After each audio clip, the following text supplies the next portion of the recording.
எந்த 4 ராசிக்காரர்கள் சிவனின் அம்சத்தில் பிறந்தவர்கள்? உங்கள் ராசியும் இந்த பட்டியலில் இருக்கிறதா என்பதை தெரிந்து கொள்ள வேண்டுமா?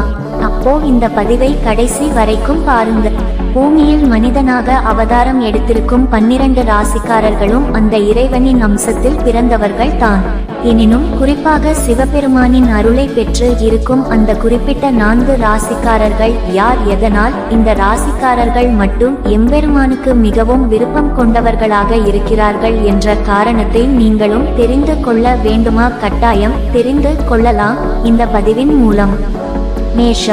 மேஷ ராசிக்காரர்களுக்கு இயற்கையாகவே ஆன்மீக சம்பந்தப்பட்ட செயல்களில் ஈடுபாடு அதிகமாகவே இருக்கும். தெய்வத்தின் மீது அதீத நம்பிக்கை கொண்டிருப்பார்கள். தங்களால் ஒரு வேலையை செய்ய முடியாத பட்சத்தில் அந்த வேலையால் மற்றவர்கள் பயன் அடைய வேண்டும் என்ற நோக்கத்தோடு மற்றவர்களுக்கு அந்த செயல்பாட்டை பகிரும் குணம் கொண்டவர்கள் மேஷராசிக்காரர்கள். அது மட்டுமல்லாமல் வைத்தியநாதன் என்று போற்றப்படும், அங்காரகன் என்று போற்றப்படும், ஆறுமுகன் என்று போற்றப்படும் சிவனின் நெற்றி கண்ணிலிருந்து பிறந்த அந்த முருகப்பெருமானின் ராசி மேஷ ராசி என்பது குறிப்பிடத்தக்கது. மேஷ ராசியில் பிறந்தவர்களுக்கு எப்போதுமே சிவபெருமானின் அனுக்கிரகமும் ஆசீர்வாதமும் இருக்கும் என்பதில் எந்த ஒரு சந்தேகமும் இல்லை. இதேபோல் மேஷ ராசிக்காரர்களும் சிவபெருமானிடமும் முருகப்பெருமானிடம் அதீதமான அன்புடன் சேர்ந்த பக்தியை வைத்திருப்பார்கள் என்று சொன்னால் அது பொய்யாகாது.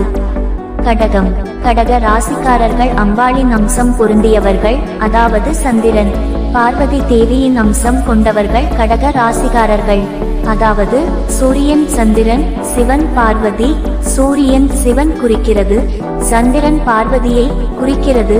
ஆகவே பார்வதி தேவியின் அம்சம் பொருந்திய கடக ராசிக்காரர்களையும் எம்பெருமானுக்கு மிகவும் பிடிக்கும் என்று சாஸ்திரத்தில் சொல்லப்பட்டுள்ளது. பொதுவாகவே கடக ராசிக்காரர்கள் அடுத்தவர் கஷ்டத்தை உணர்ந்து நடந்து கொள்வார்கள். அதிகப்படியான தாய் பற்று கொண்டவர்களாகவும் இருப்பார்கள். மற்றவர்களது மனதை புண்படும்படி எக்காரணத்தை கொண்டும் கடக ராசிக்காரர்கள் நடந்து கொள்ளவே மாட்டார்கள். ஆகவே இந்த ராசிக்காரர்கள் சிவனின் அம்சம் பொருந்தியவர்கள் என்பதுதான் உண்மை. பார்வதி தேவியின் அம்சம் கொண்ட கடக ராசிக்காரர்களின் மீது சிவனின் பார்வை படாமல் இருந்து விடுமா? கன்னி ராசிக்காரர்களுக்கு மனது எப்போதும் கள்ளம் கபடம் இல்லாமல் இருக்கும். யார் எதை சொன்னாலும் அதை முதலில் நம்பி விடுவார்கள். அவர்களிடம் இருக்கும் பொருளை இல்லை என்று சொல்லாமல் அடுத்தவர்களுக்கு கொடுத்து உதவி செய்யும் மனப்பக்குவம் கொண்டவர்கள். முடிந்தவரை மற்றவர்களுக்கு நன்மை மட்டுமே செய்யக்கூடிய இந்த கன்னி ராசிக்காரர்களும் எம்பெருமானுக்கு மிகவும் பிடித்தவர்களாகவே சாஸ்திரத்தில் சொல்லப்பட்டுள்ளது. கும்பம் உழைப்பையே உயர்வாக நினைத்து கொண்டிருக்கும் பூரண கும்பத்தோடு வாழும் தகுதி பெற்றவர்கள் கும்ப ராசிக்காரர்கள். ஆனால் இவர்கள் எல்லோரையும் வெகுளித்தனமாக நம்பி விடுவார்கள். எல்லோரும் நல்லவர்கள் தான் என்ற நம்பிக்கை வைத்து உதவியை செய்துவிட்டு ஏமாந்து நிற்கும் இவர்களையும் எம்பெருமானுக்கு மிகவும் பிடிக்குமாம். அடுத்தவங்க சந்தோஷமாக இருக்க இவங்க கடன் வாங்கி செலவு பண்ணுவாங்க. இப்படிப்பட்ட குணம் கொண்டவர்கள் தான் கும்ப ராசிக்காரர்கள். ஆனால் கடைசியில் இவர்களுக்கே பிரச்சினை திரும்பும் என்பது கூட தெரியாத அளவிற்கு வெகுளி குணம் கொண்டவர்கள். அடுத்தவருக்கு உதவி செய்ய வேண்டும் என்று நினைக்கக்கூடிய மனப்பக்குவம் கொண்ட அனைவருமே அந்த இறைவனின் அம்சம் தான் என்பதில் எந்த ஒரு சந்தேகமும் இல்லை. அதிலும் குறிப்பிட்ட இந்த 4 ராசிக்காரர்கள் எந்த நாட்களில் தானம் செய்தால் மிக அற்புதமான பலனை அடைய முடியும் என்பதை பற்றியும் இந்த பதிவில் தெரிந்து கொள்ளலாம்.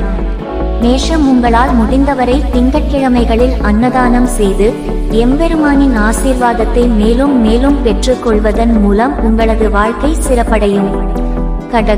கடக ராசிக்காரர்கள் ஆண்களாக இருந்தாலும் பெண்களாக இருந்தாலும் கஷ்டப்படும் பெண்களுக்கு உதவி செய்வது அதிகப்படியான பலனை பெற்று தரும். அதாவது உடல் ஊனமுற்ற பெண்கள், படிக்க முடியாத பெண் குழந்தைகளுக்கு உங்களால் முடிந்த உதவி இப்படி செய்து வரலாம். கன்னி ராசிக்காரர்களுக்கு எப்போதெல்லாம் முடியுமோ அப்போதெல்லாம் அகத்திக்கீரை, வாழைப்பழம் போன்ற பொருட்களை வாங்கி பசுவிற்கு கொடுக்கலாம். கும்ப ராசிக்காரர்கள் திங்கட்கிழமைகளில் உங்களால் முடிந்த உதவிகளை ஏழை எளியவர்களுக்கு செய்யுங்கள். அன்னதானம், ஆடை தானம் போன்ற பொருட்களை இல்லாதோர்க்கு தானம் செய்வது உங்களது வாழ்க்கையை மேலும் வெற்றி பாதையில் அழைத்து செல்ல உதவியாக இருக்கும். நன்றி.